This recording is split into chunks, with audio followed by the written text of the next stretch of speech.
আসসালামু আলাইকুম। বাংলা সংবাদে সবাইকে স্বাগত জানাচ্ছি আমি আফরোজা রূপা। জুলাই সনদে আর কোনো দল সই না করলেও প্রভাব পড়বে না জাতীয় নির্বাচনে, মন্তব্য বিএনপি নেতা সালাউদ্দিনের। গণভোট হলে সনদ বাস্তবায়নে বাধ্য থাকবে নির্বাচিত সংসদ। পুরান ঢাকায় জগন্নাথ বিশ্ববিদ্যালয় ছাত্রদল নেতা হত্যার প্রতিবাদে বিক্ষোভ, জড়িতদের গ্রেফতার দাবিতে 24 ঘন্টার আলটিমেটাম, টিউশন ছাত্রী পুলিশের হেফাজতে। কেন্দ্রীয় শহীদ মিনারে এমপিওভুক্ত শিক্ষকদের মহাসমাবেশ আজ। 5% বাড়ি ভাড়া বৃদ্ধির প্রজ্ঞাপন প্রত্যাখ্যান, দাবি আদায় ছাড়া রাজপথ না ছাড়ার হুঁশিয়ার। জলবায়ু পরিবর্তনের বিরূপ প্রভাব কৃষিতে, ক্ষতির মুখে কৃষক, শীতকালীন সবজির সরবরাহ সংকটের আশঙ্কা, নতুন জাত ও প্রযুক্তি উদ্ভাবনের পরামর্শ। এবং দফায় দফায় হামলার পর গাজায় যুদ্ধবিরতি পুনঃকার্যকরের ঘোষণা ইসরায়েলের। দখলদারদের হামলায় কাশেম ব্রিগেডের কমান্ডার সহ নিহত 42, ত্রাণবাহী ট্রাক প্রবেশেও নিষেধাজ্ঞা। জাতীয় সনদে সই না করা দলগুলো স্বাক্ষর করবে বলে আশাবাদী বিএনপি। এ নিয়ে জাতীয় নির্বাচনে কোনো প্রভাব পড়বে না বলেও মনে করে দলটি। বিএনপির স্থায়ী কমিটির সদস্য সালাউদ্দিন আহমদ বলছেন, নির্বাচনের দিন গণভোট হলে রাষ্ট্রের ব্যয় কমবে, বাড়বে ভোটার উপস্থিতি। গণভোট হলে নির্বাচিত সংসদ সনদ বাস্তবায়নে বাধ্য থাকবে বলেও মনে করেন বিএনপি নেতারা। আহমেদ সালেহিনের রিপোর্ট। দীর্ঘ 7 মাসের বৈঠকে ঐক্যমত্য কমিশনের দেয়া 84টি প্রস্তাবে রাজনৈতিক দলগুলোর সমর্থনের পর সই হয় জুলাই জাতীয় সনদ। নানা আলোচনা আর মত দ্বিমতের পরও 26টি দল স্বাক্ষর করে ঐতিহাসিক রাজনৈতিক এই দলিলে। সই করেনি এনসিপি সহ কয়েকটি বাম দল। বিএনপির স্থায়ী কমিটির সদস্য সালাউদ্দিন আহমদ মনে করেন, কেউ সনদে সই না করলেও জাতীয় নির্বাচনে প্রভাব পড়বে না। তবে সরকার ও জাতীয় ঐক্যমত্য কমিশনের আশ্বাসে নির্ধারিত সময়ের মধ্যেই সনদে সই করবেন বাকিরা। তারা স্বাক্ষর করবেন না এরকম কোনো অবস্থান প্রকাশ করেনি, বলেছে সনদে কি আছে দেখে তারপরে তারা স্বাক্ষর করবেন। আমি আশা করি তারা সময় করে স্বাক্ষর করবেন। সে স্বাক্ষর করার সুযোগটা আছে। আমি মনে করি সেটা জাতীয় নির্বাচনে কোনো প্রভাব ফেলবে না। সনদ নিয়ে গণভোটের বিষয়ে একমত সব দল। দুটি দল ছাড়া সবাই চায় জাতীয় নির্বাচনের দিনই হোক গণভোট। সালাউদ্দিন আহমদ মনে করেন, একই দিন গণভোট হলে রাষ্ট্রীয় খরচ কমবে, বাড়বে ভোটার উপস্থিতি। জুলাই জাতীয় সনদ স্বাক্ষরিত হয়েছে, এটা একটা ঐতিহাসিক রাজনৈতিক সমঝোতার দলিল। সেটা বাস্তবায়নের জন্য আমরা এখন অঙ্গীকারাবদ্ধ এবং সেটার আইনি ভিত্তি দেওয়ার জন্যে গণভোট আয়োজন করতে হবে, সেই বিষয়েও আমরা সবাই একমত। দুই একটা রাজনৈতিক দল বলছে যে আগে হতে হবে, সেটা আগে হওয়াটা যৌক্তিক নয়, এখন সেই সময় নেই। বরং জাতীয় সংসদ নির্বাচনের একই দিনে গণভোটের জন্য একটা ব্যালট থাকলে তাতে ভোটার টার্ন আউট বেশি হবে। কোনো দাবি তুলে কেউ নির্বাচন বিলম্বের চেষ্টা করলে তা বিএনপি মানবে না বলেও সাফ জানান বিএনপির অন্যতম এই নীতি নির্ধারক। জাতীয় সংসদ নির্বাচনকে বিলম্বিত করার যে কোনো প্রয়াসকে আমরা স্বাগত জানাতে পারি না। পুরান ঢাকায় টিউশনের বাসার সিঁড়ি থেকে উদ্ধার করা হয় জগন্নাথ বিশ্ববিদ্যালয়ের শিক্ষার্থী ও ছাত্রদল নেতা জুবায়েদ আহমেদের রক্তাক্ত মরদেহ। ঘটনার পর জুবায়েদের ছাত্রী সহ পরিবারের কয়েকজনকে হেফাজতে নেয় পুলিশ।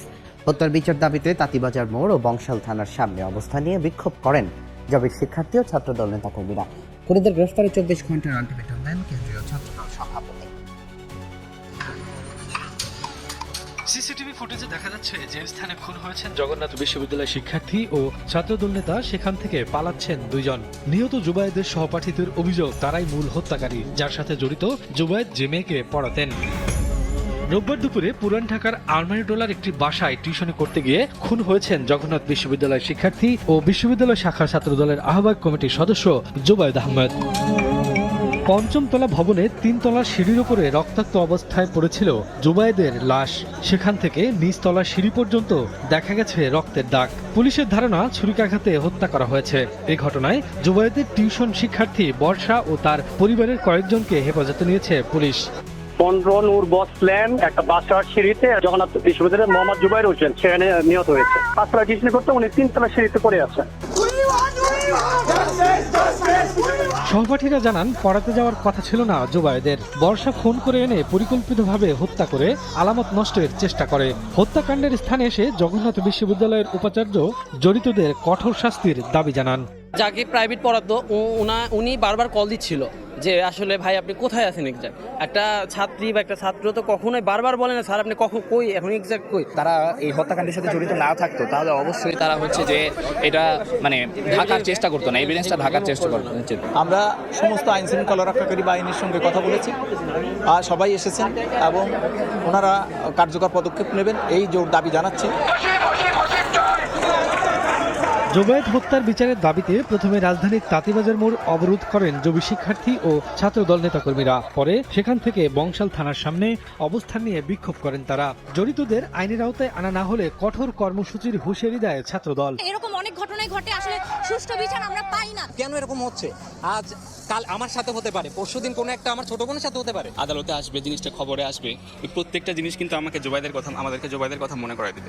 যত দ্রুত মামলাটা খালাস হবে তত হয়তো আমরা কিছুটা হলেও ভুলে থাকতে পারবো। সিসি ক্যামেরা ফুটেজে দুইজনকে দেখা গিয়েছে যে দৌড়ে যাচ্ছে, তার সাথে আরও কেউ থাকতে পারে। অবশ্যই আগামীকাল আমরা আবারও ছাত্রদলের পক্ষে কর্মসূচি দেওয়া হচ্ছে, জগন্নাথ বিশ্ববিদ্যালয় থেকেও কর্মসূচি দেওয়া হবে। এর আগে জুবায়েদ হত্যার প্রতিবাদে টিএসসিতে বিক্ষোভ করে ঢাকা বিশ্ববিদ্যালয় ছাত্রদলের নেতাকর্মীরা। এছাড়া রাজশাহীতেও নগরীর আলোকার মোড় থেকে বিক্ষোভ মিছিল নিয়ে বিভিন্ন সড়ক প্রদক্ষিণ করে রাজশাহী মহানগর ছাত্রদলের নেতাকর্মীরা। বাড়ি ভাড়া 5% বৃদ্ধির সরকারি প্রজ্ঞাপন প্রত্যাখ্যান করে কেন্দ্রীয় শহীদ মিনারে আজ মহাসমাবেশের ডাক দিয়েছেন এমপিওভুক্ত শিক্ষক কর্মচারীরা। এর আগে রোববার শিক্ষকদের ভুখা মিছিল কর্মসূচিতে পুলিশি বাধার মুখোমুখি পড়লে শিক্ষক নেতাদের পক্ষ থেকে আমরণ অনশন ও সর্বাত্মক কর্মবিরতির ডাক দেওয়া হয়। শিক্ষকদের আন্দোলনের সঙ্গে বিএনপি, গণ অধিকার পরিষদ ও এনসিপি সহ বিভিন্ন রাজনৈতিক দল একাত্মতা পোষণ করেছে। 3 দফা দাবি মেনে প্রজ্ঞাপন না আসা পর্যন্ত কর্মসূচি চলবে বলে হুঁশিয়ারি দিয়েছেন শিক্ষক নেতারা। বেতন ভাতা বৃদ্ধির দাবিতে কেন্দ্রীয় শহীদ মিনারে আজ এমপিওভুক্ত শিক্ষক কর্মচারীদের মহাসমাবেশ। বেতনের বিরূপ প্রভাব বাড়ছে দেশের কৃষিতে। এবার যেমন বর্ষার শেষে বেশি বৃষ্টিপাতে ব্যাহত হয়েছে সবজি চাষ, ক্ষতির মুখে পড়েছেন চাষিরা।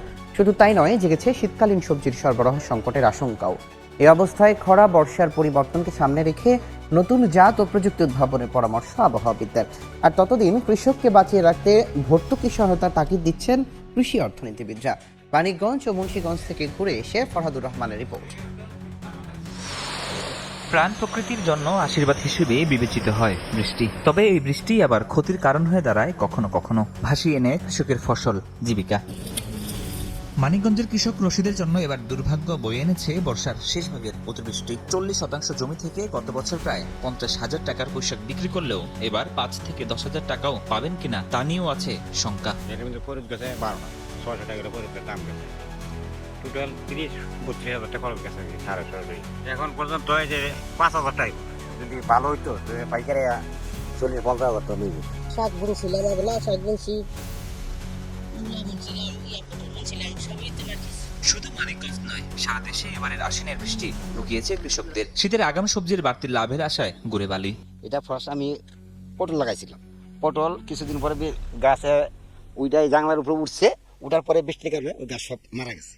তারপরে এই ধুন্দুল লাগাইছে, এই ধুন্দুলকে এখন ধুন্দুল শেষ। তারপরে লাগাইছে গোটবুড়ি লাগাইছে, এটার পরে এটাও শেষ। আমার বয়সে আমি মূল বৃষ্টি দেয়নি, 100 বৃষ্টি বেশি হয়েছে, 7 দিন 5 দিন হয়েছে, কিন্তু 6 মাসের বৃষ্টি আমি দিইনি, একটা দিন আপনার কামাই যান না। বৃষ্টির কারণে, পানি জমাটের কারণে আমরা করতে পারতেছি না। আর সামনে আমরা যেই পরিস্থিতি দেখতেছি, আমরা ঢাকা শহরে আপনার চাইটা নিয়ে শাকসবজি পাঠাইতে পারবো না।